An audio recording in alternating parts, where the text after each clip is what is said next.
Aloha, aspiring real estate investors, and welcome to my channel. I am Stacy Johnson, and I turned negative 30,000 to over 300,000 in wholesaling and flipping in paradise in 2023. In this video, I'm going to give you the creative financing strategies that you can use to purchase properties in your market. Whether that's purchasing for a flip or purchasing for a rental property, you can be sure to utilize these strategies. Financing can be the biggest hurdle for newer investors, so hopefully after watching this video, you'll be better off and be able to fund your first deal. So first things first, we're gonna look at traditional financing. This is just using things like bank loans or mortgages, and it's the most common thing for real estate investors. This obtains getting a loan from a financial institution based on your credit worthiness and your income, typically not based on the asset itself. There's going to be a lot of qualifications to getting this loan, so if you don't have a regular W-2 job, this is going to be a really difficult one to get. Make sure you maintain a good credit score, have a good down payment,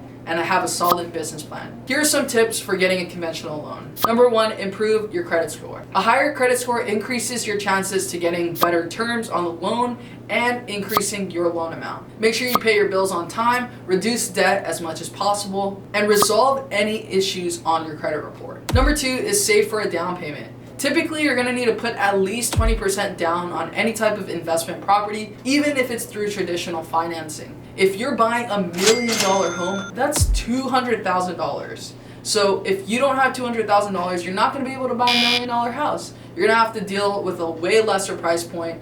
Make sure you have enough down payment for depending on what price point that you want to purchase at. Tip number three is get pre-approved. You're going to want to go to a lender, give them all the documents that they need, your tax returns, your W-2 income, your bank statements, credit report. Get all of these things in line and get your pre-approval before you make an offer on the property, because you're going to have to give a pre-approval letter with your offer. So step number four, make sure you go consult a mortgage professional. They're going to be your best bet to figuring out what you can actually afford. They're going to really outline what the maximum amount of monthly payment that you're going to be able to qualify for, given your down payment of, let's say, 20%. The second way that you can finance your real estate investments is through seller financing. This is one of my favorite strategies because you're able to tailor and make this offer so creative and create this amazing win-win scenario for both parties. This is a great strategy, especially when dealing with motivated sellers. In this arrangement, the seller acts as the lender. Instead of me going to the bank of Wells Fargo, I get to go to the bank of Johnson or bank of whatever the seller's name is and determine terms that work best for them.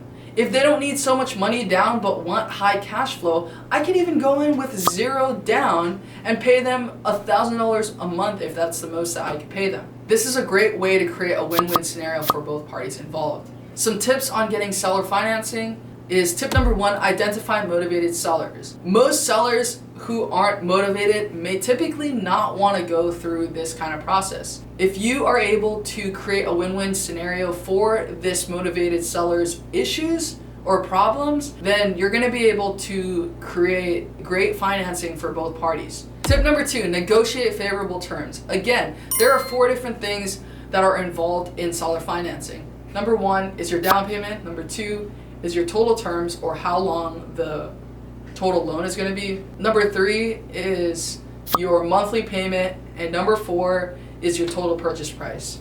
Of those 4, the seller gets to pick 2 and we get to pick 2, and we can create favorable terms for both parties. And number 3 is conduct due diligence. Before even creating terms with the seller, make sure that the title is actually clear. Does the seller actually own it free and clear in order for you to determine a financing structure with the seller? If they don't, then there's no reason to negotiate seller financing terms. So that takes me to number 3, and that's private money lenders. Private money lenders are typically individuals with a chunk of cash that's willing to lend you money for a property. You're able to negotiate the terms that work best for both parties. This time you're not going directly to the seller, you're going directly to a family or a friend and figuring out what kind of financing that works for them, and then what you can also accept that will make sense on this deal. Some tips on getting private money lenders is number one, build strong relationships. These private money lenders have to know, like, and trust you.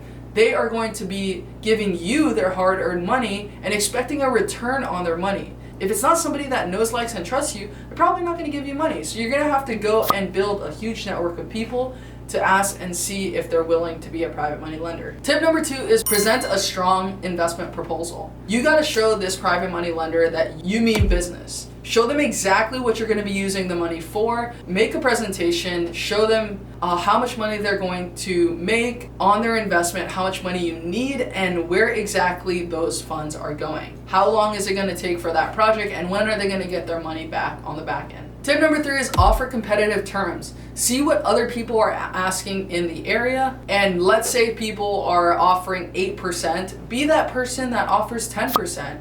Because then you're going to get more people, more private money lenders in your pocket. Tip number four is to provide a track record. Private money lenders want to make sure that their money is in good hands. Show them multiple projects that you've done before with other private money lenders and that you actually return their money with interest. Tip number four is hard money loans. Hard money loans are short-term asset-based loans used to fund projects like fix and flips or sometimes even rental properties. Unlike traditional financing is based on the person and the creditworthiness of the person, whereas a hard money is based off of the asset itself. If the asset's going to make money and you're buying at a steep enough discount, a hard money lender is going to want to fund to you. Here are some tips for using hard money lending. Number one, research and compare lenders. Not all lenders are created equal. Some lenders charge as much as 5 points. Some lenders charge as little as 1 point. What's a point? A point is just 1% of the loan value. So if you're borrowing $100,000, 1 point is equal to $1,000, and you want to compare and see what other lenders are offering. Number two, have a solid exit strategy. Understand what kind of hard money lending you're actually looking for based off of your exit strategy. Are you flipping? Are you refinancing? Figure that out so that you can present to this hard money lender and they can give you the terms that they need if they have a product that matches your needs. Tip number three, understand your loan terms and costs. In hard money lending, there's the amount of points up front. What does it require to actually get this loan? Like, what kind of different documents do you need? Typically, it's not as much as a conventional or traditional loan, but what kind of documents do you actually need? How much down payment do I have to come up with? Are they okay if I bring private money in for that, or do they have to see those funds in my account? How much money do they need to see in the bank account to qualify for the loan? Because you're going to be paying monthly payments. How much reserves do they want to see? You need to fully understand the big picture, not just the interest rate and the down payment, but understand the big picture of what you're actually getting. Tip number five is joint ventures and partnerships. In this strategy, you can just partner with other experienced investors like myself. That way they can bring the money for the property and you guys can just figure out a split on what that's going to look like. By combining resources, you're also able to mitigate risk and spread that risk among multiple parties. And you get to learn exactly how to fund a property. That way you can go do it on your own later. Here are some tips for JVing in partnerships. Number one is get everything in writing. What are you agreeing to do? What am I agreeing to do? What does that split look like? Make sure you have all of those expectations written up front. Number two, choose the right partner. I'm not gonna go pick a partner that's good at sales because I'm good at sales. I'm gonna go pick a partner that has a complete opposite skill set as me. I recently got my competitor to partner with me, and I made a video on that where we made $15,000 in 30 days. Check out that video, we're gonna play that one next. Tip number three is leverage your network. If you've been going to a bunch of meetups and talking to people on social media, you're bound to meet somebody who has the opposite skill set of you as you and possibly has deals that you guys can JV on, joint venture on. So make sure you're constantly building your network and leveraging all of these people. Tip number six is self-directed IRAs. A self-directed IRA is a form of a retirement account similar to a 401k, except a 401k you're not able to choose where that money goes. In a self-directed IRA, you are allowed to choose exactly where that money goes, and then it gets rolled over tax-free once you sell the property. You're going to want to talk to a financial advisor who specializes in self-directed IRAs to understand what the tax implications are and what it takes to actually invest in a property. Here are some tips on self-directed IRAs. Number 1, choose a reliable custodian. Get referrals from other people who are already using self-directed IRAs, because you don't want to just go in blind with somebody that you just met off the internet and trust them with your money. Number 2, diversify your investments. Use some of that self-directed IRA to purchase this property, but also use some of that self-directed IRA to invest in other assets as well, so that you're protected on all aspects. Tip number 3 is to educate yourself on self-directed IRAs. Watch a bunch of videos on YouTube and really understand exactly what a self-directed IRA is before you use it to purchase your property. So tip number 7 is subject to financing. This is also one of my favorite ways to buy properties, because it gives you the opportunity to buy properties at very low interest rates. If a seller bought their property when the interest rates were 2 or 3%, this gives you the opportunity to take over their loan and pay for their payments and get the loan terms that they originally got.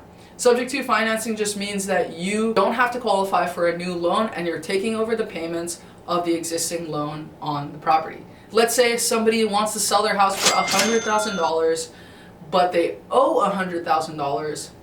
In this scenario, I am able to take over their loan at their low interest payments and maybe even pay them a small fee for them to sell their property, which otherwise they would have lost money selling their property on the market, because if they can only sell for $100,000 and they have to pay commissions, where's that money going to come from? It's going to have to come out of their pocket. So some tips on doing subject to financing. Number 1 is get a mortgage statement. You need to understand exactly what is included in this mortgage, what the terms are, how much is the monthly payment, and when exactly did this loan originate, so you can see where you are in the amortization schedule. Number 2, create a clear and detailed agreement on the exact terms of your subject to loan.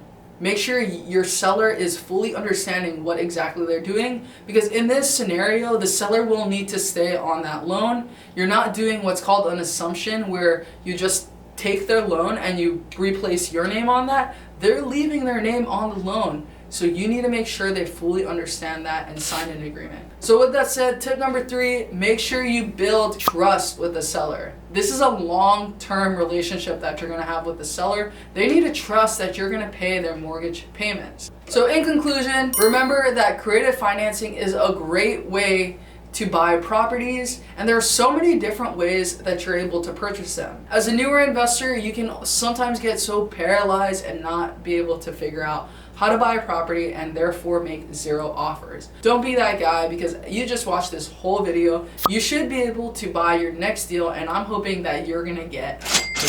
Thanks for watching, guys, and see you on the next video. Shoots!